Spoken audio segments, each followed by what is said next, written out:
रामपुर एक छोटा सा गांव था जहां मिट्टी की खुशबू और मेहनत की कसम से दिन शुरू होते थे।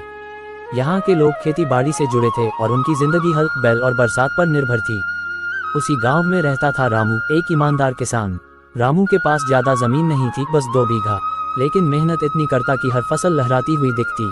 गांव में सभी उसे सम्मान देते थे क्योंकि वो कभी झूठ नहीं बोलता, कभी किसी का बुरा नहीं चाहता। लेकिन इसी गांव का मुखिया था धन्ना लाल, नाम से नेक लेकिन नीयत से बहुत बेईमान। जब भी सरकार गांव के लिए मदद भेजती, उसका आधा माल या तो उसके गोदाम में पहुंचता या शहर में बेच दिया जाता। एक साल बहुत बुरा बीता। गांव में एक भी बूंद बारिश नहीं गिरी। कुएं सूख गए, नहरें बंद हो गईं और खेतों में दरारें पड़ गईं। फसलें बर्बाद हो गईं, लोग भूख से बेहाल हो गए। गांव वालों ने पंचायत बुलाई।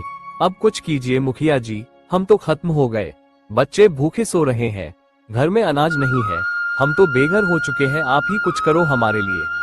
मुखिया मंच पर चढ़ा, बड़ी मुस्कुराहट के साथ बोला, चिंता मत करो, मैं हूं ना, मैं सरकार से मदद लेकर आऊंगा। सबको मिलेगा अनाज, बीज और पानी। तुम लोग तो बस मेरा साथ दो। तालियां बजीं, लोग खुश हो गए, लेकिन रामू चुप रहा। अगले दिन मुखिया शहर गया। सरकार की योजना के तहत गांव के लिए बहुत कुछ मिला। 100 बोरी गेहूं, 50 पानी की टंकियां, 500 किलो बीज, 10,000 रुपये नगद। लेकिन गांव लौटकर मुखिया ने ऐलान किया, बहुत कम मदद मिली है, बस 20 बोरी गेहूं और 10 टंकियां बची हैं। गांव वाले फिर उदास हो गए, लेकिन रामू को शक हुआ। रामू ने रात में एक योजना बनाई।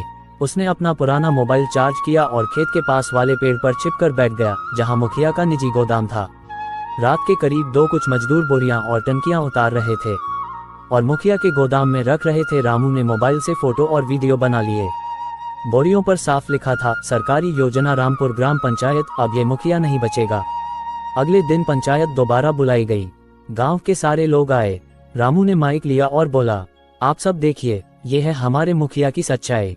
उसने मोबाइल से वीडियो दिखाया, मजदूर सरकारी बोरी उतारते हुए, सामान गोदाम में रखते हुए। अरे, ये तो वही टंकियां हैं जो मुखिया जी ने कहा था रास्ते में गुम हो गईं। हमारे बच्चों का हक मार रहा है ये आदमी।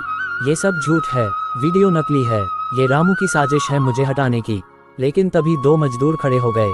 हमें मुखिया जी ने पैसे देकर कहा था कि इन बोरियों को गोदाम में रख दो, हम झूठ नहीं बोलेंगे। अब गांव वालों को पूरा यकीन हो गया।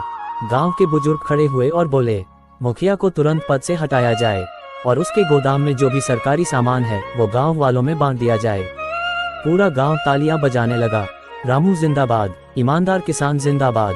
वीडियो अच्छी लगी तो चैनल को लाइक करके सब्सक्राइब करना ना भूले।